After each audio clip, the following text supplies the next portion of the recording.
The views and opinions expressed in the following program are those of the participants and do not necessarily reflect those of KSMQ Public Service Media Incorporated or its assigns.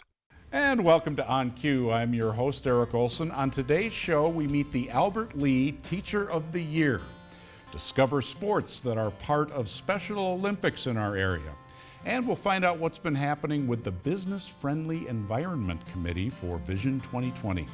Our program, On Cue, is next.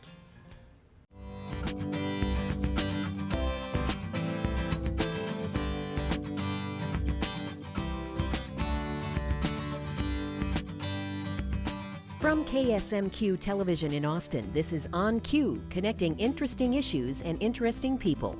On Cue. From a field of more than 50 nominees, Todd Lange emerged as the 2015 Teacher of the Year for Albert Lea area schools. He's joined us here today. Welcome, Todd, and congratulations. Well, thank you. 18 years in the Albert Lea district. Correct. A little over 20 as a teacher. Has it always been in English at the high school level? No, I've usually been at the high school level. I spent a couple of years at the junior high in Albert Lea, working with 7th and 8th graders. And I've always taught English. I have, in the last 10 years or so, gotten to teach the humanities class at the Albert Lea High School too, which is a lot of fun. And your reaction to receiving this honor? I was surprised, first of all. There were 5 of us, and the other 4 nominees I thought were all shoo-ins, so I was definitely surprised and certainly humbled by the honor. Mm-hmm. It's numerous. It's students, it's faculty, that decision-making process? Yes, that's right. Anyone in the district can nominate people, nominate teachers. So parents, students, faculty members can nominate, and they write a letter or a note and explain why they're nominating someone. And then when the nominees are revealed, then from there there's a committee that narrows it down to the 5 finalists, and then the committee chooses the one. So. My goodness. Well, that's just wonderful. And just to give an idea of an average school day for you, how many students, how many different classes would you have with how many different students in a given day? Is there any way to quantify that? There is, yeah.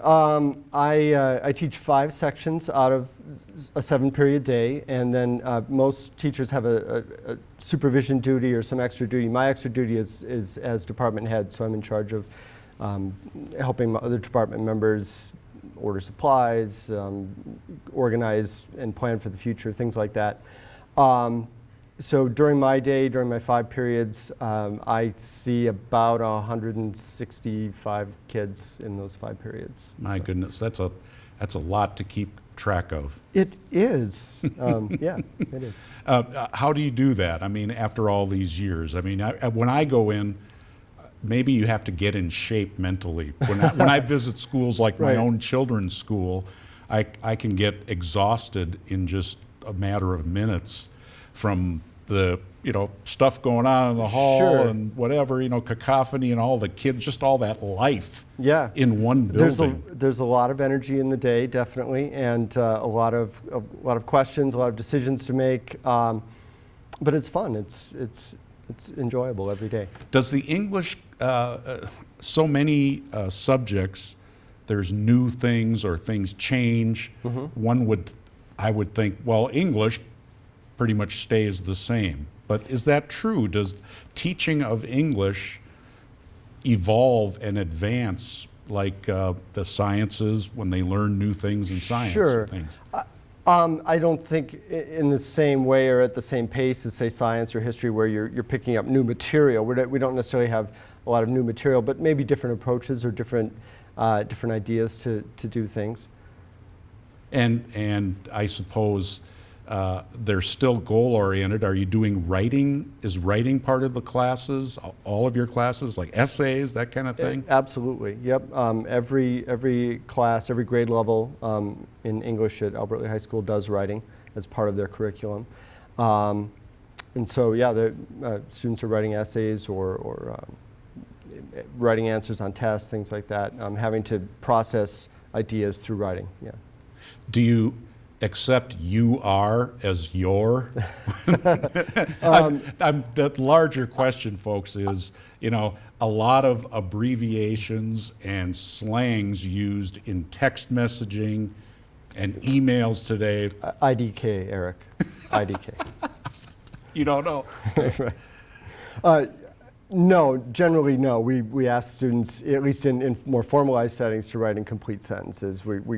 That's part of the material that we're working on. Do you see that? Those kinds of things in papers we see that, and things? And some of the writing that we do is more informal, where students are processing ideas and maybe working in a group and writing a group response, and those are very much on the fly, and you'll see more of that informal stuff. But students understand that there are different places for different kinds of communication, so they know that texting with their friends is one kind of communication, but writing formally for a teacher in school is different, and they get that.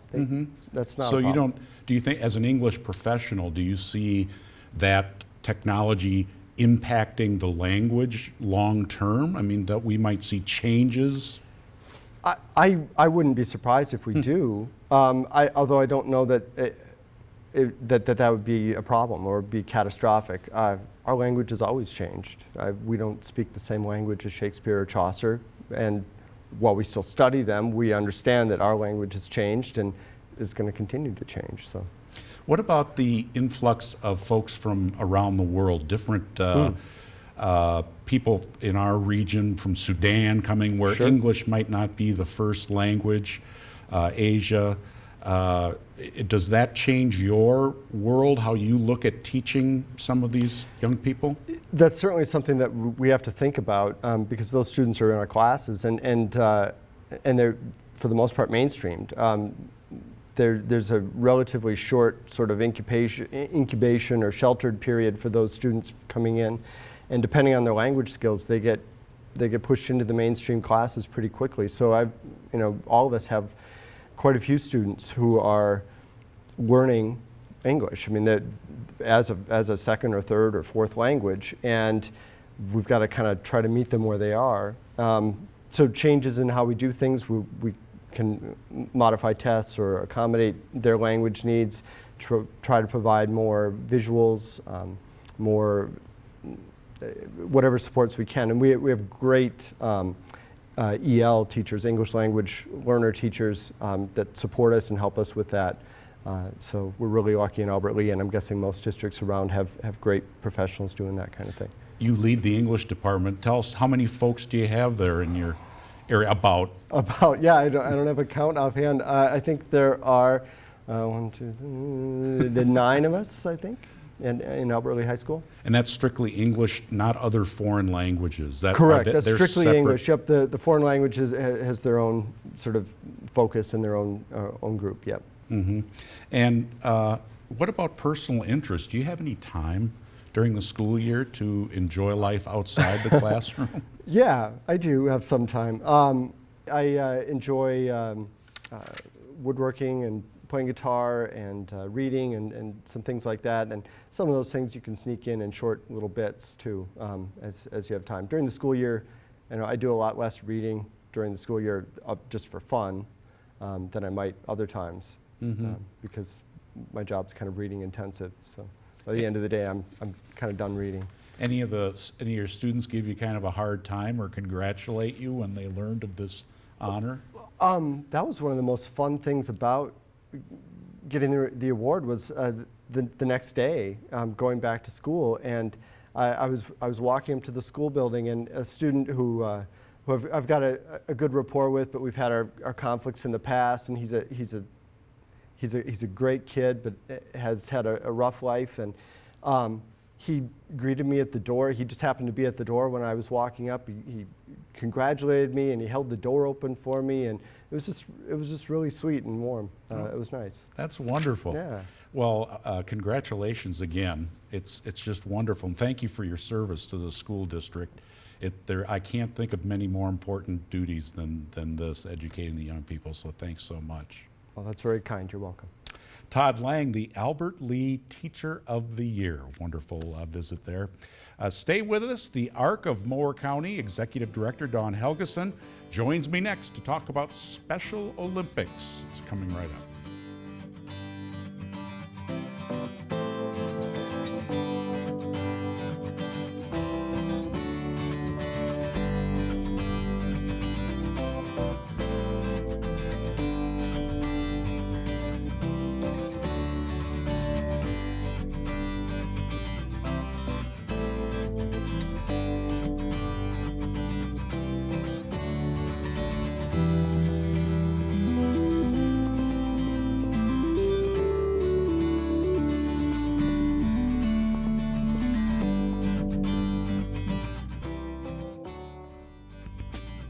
You can watch On Cue anytime by visiting the KSMQ TV website, ksmq.org. And welcome back. A lot happening in the Arc community in Mower County, in Austin specifically. And we're going to learn a little more about that with Don Helgeson, Executive Director of the Arc. Welcome. Good morning. And for folks that might not be familiar with the organization, why don't you just give us 30 seconds about what the Arc does? Many people know of the wonderful things you do. Well, the Arc has been in Mower County for a little over 60 years. Some people might not know us by the name, but over the years we've had several name changes, but we support and advocate for people with intellectual and developmental disabilities and their families. And over in near the senior center, you were housed there for a while. We were housed in the senior center after the 2004 flood. And so with a lot of wonderful people, we got a grant from the Hormel Foundation to build a building for our activities. So some of those you do indoors there, but you also serve people in the community, Special Olympics. Yes, we have several programs. We have Our Place Rec Center that's about almost 30 years old, where we have activities in-house, we have skills training, cooking classes, all kinds of activities, monthly dances, and then we do a lot in the community also. Is there an age? There might be some thinking that it's just for young people. Is it that doesn't matter about the age to participate in the programs? I think right now our youngest is probably 13, and our oldest actually just turned 88. So it's a wide range. We have different programs for the different ages, but. And how do people find you? How do they join? Well, a lot of times we get referrals from the county or teachers or families that want something extra for their child or adult. And so, you know, we get those referrals, or people just stop in to see what we have to offer. So what kind of, you mentioned the mission statement, if you will, of ARC, but what kind of clients specifically do you serve? Are there any groups of individuals that really benefit from your services? Our advocacy, when we work individually with the person or a family, we try and get them the information that they need to have a better life for themselves. And so it could be anything in school, housing, transportation, anything like that. And then we also do the fun part of it. Mm-hmm. And the kinds of disorders or disabilities, do you specify what types of folks you are best equipped to help? Just somebody that's been diagnosed with a developmental disability, although some have dual diagnosis, so it could be physical also. And what are some of those? Down syndrome, epilepsy. Here's something, people first language. I don't know what that is. Because of the labeling of somebody that, you know, has mental retardation, they're born with mental retardation. Because of that label, you talk about the person first. So it's a person with a disability, not a disabled person. Oh, so it's how we respond to that person. That's what that refers to. Yeah. So there's a lot of learning that has to go on from volunteers and staff about the relationship Yep. between the client and the staff. Do you rely Yes. on a lot of volunteers? Yes, we have a volunteer base. We couldn't do what we do without them. And so we're always, with our different activities and fundraising, we're always looking for volunteers to help us because that's what makes us work. And what kind of, do the people maybe watching, do they need special skills, or are there certain types of areas that you like to ask for volunteers for? Not specifically a certain area, but like for Special Olympics, they have to do training before they can be a coach. We do a background check and stuff on people, but it's just people that want to help other people, really. And how much do they, would they sign up for a day of the month? I'm thinking of the practical realities of people. We have a lot of people who volunteer in our region, I know that, but a lot of them need that specificity. You know, is it a certain number of hours a month or day of the week, or what? No, it can be for one activity, maybe helping person one-on-one with a bingo card or helping them do a craft maybe. So, and it can be specific. We have volunteers that volunteer for a lot of things, or it can be just one thing one time a month. And they don't need, it's not a client specific, you know, it's not like the volunteer is assigned a person, it's general, or is it specific? We have supervisors, so they're kind of under the supervision of our recreation supervisors or our Special Olympics head coach. So it's they're not working like alone or anything one-on-one with a person. So and it's not the same person that they meet with every time, the No. same client. That's although we've talked about having mentors, because there's a lot of people that maybe live in their own home, or and so they're on their own. Some work in group homes, so they live with other people with disabilities. But we would like to do some kind of mentoring like that, where people can go out on their own, out in the community on their own. Are you hooked up at all, aligned with Cedar Valley Services? Because I know they provide employment base. Yep. A lot of the people that work there are members of ARC. Okay, not in any, like a funding way, or do No. you help each other out in that No, kind we of work way? together on different things, maybe a workshop or something, but yeah, not. And it's interesting, you mentioned, I thought when you talked about the need for volunteers, I immediately just went to at your center, but you provide services out of the center and in the various locations. Yep. Talk about that a little bit. Well, we talk a lot about inclusion. People for years have been kind of shunned away, institutionalized. And so the more that we can get people out in the community and show the community what people with disabilities actually can do, that's one of our part of our mission also. And the karaoke you talked about too, that's a fun time. It's a blast. You wouldn't believe how many people know all the words to the songs. They don't even need the screen, and they can just go and be themselves and sing their hearts out. And our monthly dances also, we have themed dances every month. And we just had our St. Patrick's Day, and people get dressed up to the max, and I can't do it anymore, but I mean, they dance for the whole 2 hours. If we didn't take a snack break, they'd be, they just love to dance. It's the beat of the music, I think. We're talking to Dawn Helgeson, Executive Director of the Arc in Mower County, and Summer Special Olympics is on tap. In Mower County, do you need a vast number of volunteers? What's that participation like? You bet. We have a little over 100 athletes in our program, and we have 4 sports that we provide right now. We just got done with our bowling season with our Rock and Bowl and our awards banquet. We're starting softball. We'll start bocce ball, and then we got one more sport. Well, is there track and field and that Well, type of thing too, or not? And like track and field, we used to, when I've been a coach for 25 years, and when I first started, we did track and field. And but like some of those now that are getting older, they're doing bocce because it's less physical, Oh, okay. and they're still out there. And those are sports, Special Olympic events Yes. that we're talking about. There's 17 sports that Special Olympics provides. We've done basketball in the past. We've done tennis in the past.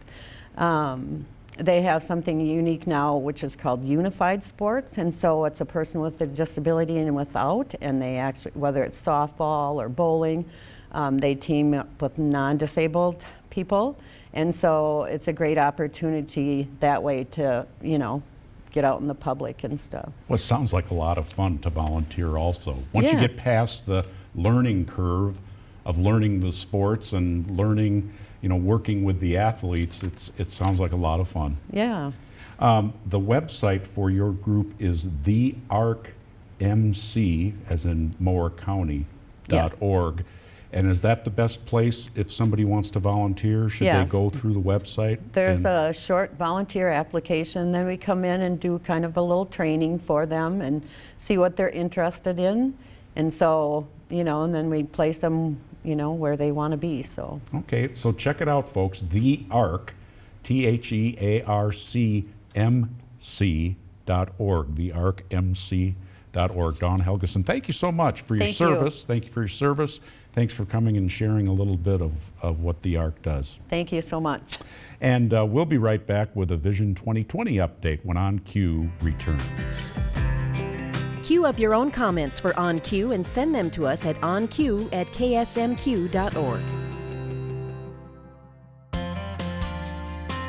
On Cue's Vision 2020 segment is brought to you by Hormel Foundation, Games People Play, and Turtle Creek Estates.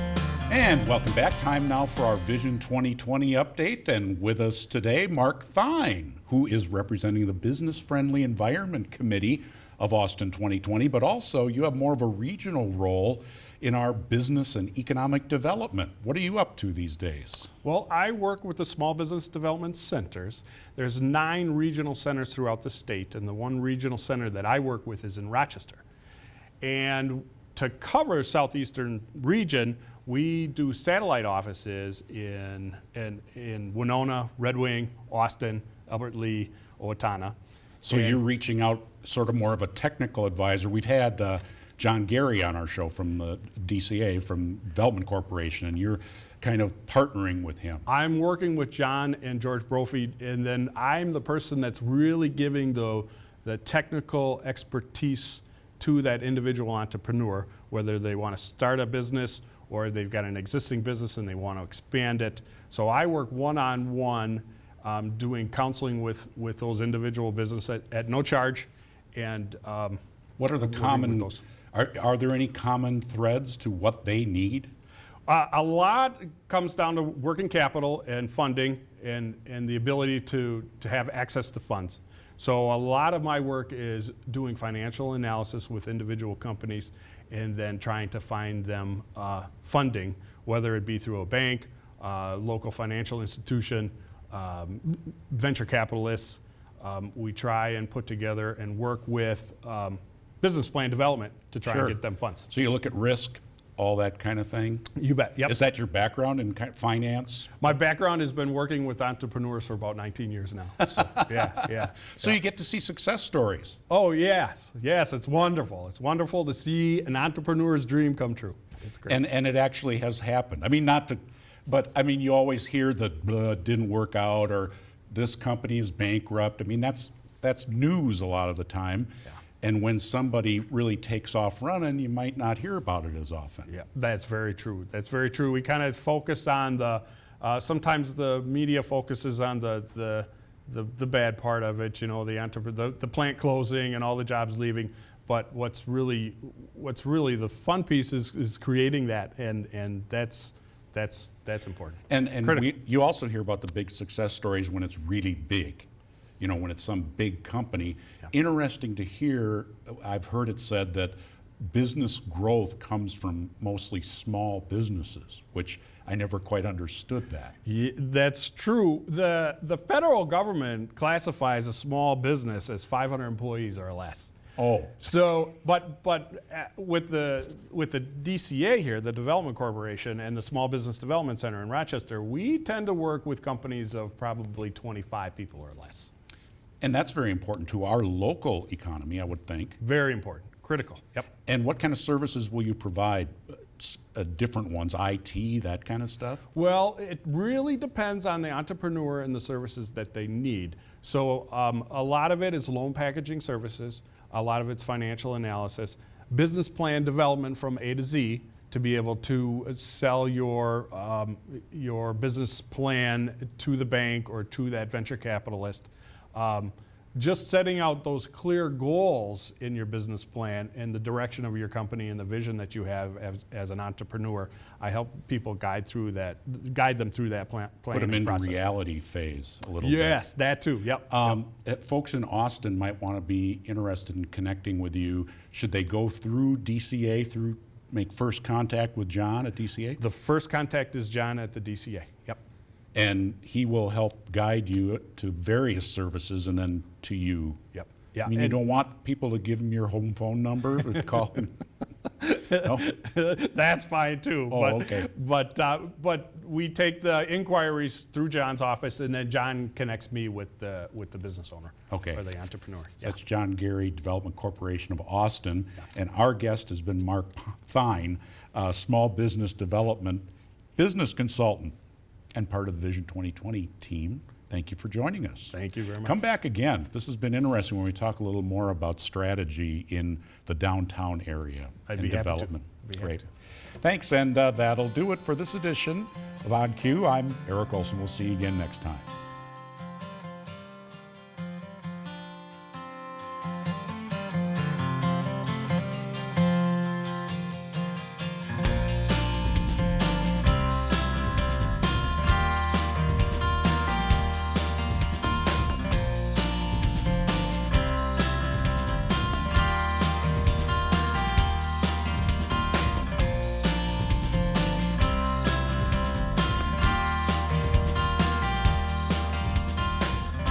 On Cue is a production of KSMQ Television in Austin, nonprofit public television.